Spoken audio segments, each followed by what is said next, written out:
You've done the baking, and now is when you get to just sit down and just have fun. Decorate, man. That's the best part of this. And I have new icing sheets. Thinking we've got this new design for Halloween, which I think is just so damn sexy. I mean, look at that. So I laid out this cutter, which is a nice deep cutter, and it fits perfectly inside this mold. So we could use this for brownies.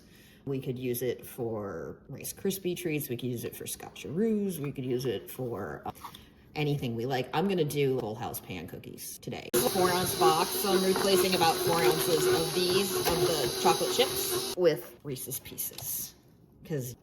And they look Halloween-y. That's kind of cool. Will the cookies make it into the oven? Okay, I think I'm good with that, man. So I'm gonna throw these in the oven, and we're ready to make our chocolate-covered Full House cookie snacks with our new icing sheets. There's 4 designs, and I have 4 openings in said mold. So I'll pull these off. If you open these up, especially when it gets closer to Halloween and things get drier, the air gets drier, if you open these up before you use them, you have to get them back in and get them sealed. And so we're gonna fill this to about 1/3 full. I do milk chocolate on the other ones. And I'm just gonna fill the back with a little more chocolate. And we're gonna pop these in the freezer because I am too impatient for a fridge. Be right back. Usually, when I do these fine detail molds, I usually use chocolate paste. So that we use chocolate paste. And like I said, we have our own brand now, which is exciting. So I'll do one of them in chocolate paste so you can see it works the same way. But I figured we had leftover chocolate, and this is a pretty chunky mold, so I think we're good. Anyway, so if you haven't seen this before, it's kind of exciting. Ooh, this is shiny as hell. It could be really sexy. So this is black shiny as hell, which makes a really cool gunmetal. And so lighter, hello, and bat for sure. So that one's done in chocolate paste. And then I'm gonna do one in chocolate, and we'll see what the bennies are of doing this. Super exciting.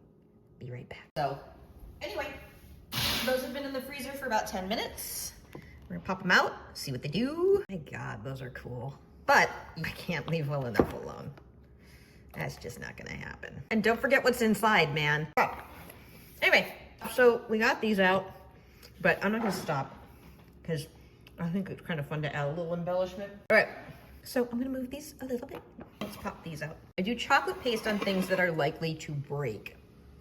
I do coating chocolate on things that are probably not going to break. So let's test our theory. This is my biggest concern, is that little curly on the pumpkin. See, he broke.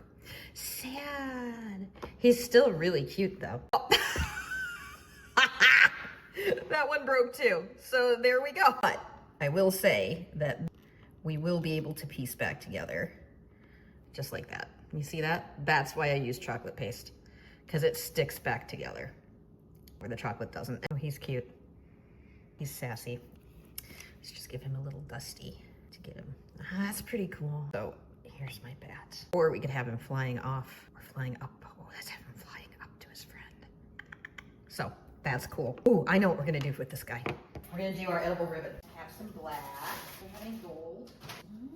This is our black, and lots of you have used this now and love it. It comes in matte, which is like velvet. Here's our gold. So again, it's cloudy, so you can't really see it in all of its glory, but dudes, it's magical. This around here, beautiful. So there we go. That's pretty neat. I think you're gonna get rave reviews on these snacks this Halloween. Wait, I completely forgot that we did a witch hat. You've done the baking, and now is when you get to just sit down and just have fun. Decorate, man. That's the best part of this. Look at that. That is stupidly adorable. Happy Halloween. Insert evil cackle here.